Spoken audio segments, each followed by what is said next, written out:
jetzt sagen, ich wäre gespannt auf seinen Hochkommentar. Die 86er Katharsis Number 86, meine Damen und Herren. Corrida de Treo, und im Sitz. Romain Duguay, Schweiz. Mit der Equipe, zweite Nation-Preis am Freitag. Gestern im Jagdspiel in Einzel, zweiter. Labol 5. 6. Nationenpreis, 4. beim großen Preis in Arnheim.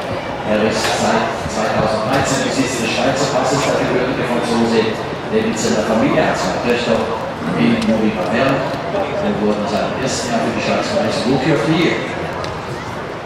Gestern hat er beim Golfspielen hier im Reiten auch einen ausgezeichneten Eindruck als Golfspieler.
Die Schweiz gezeigt sofort.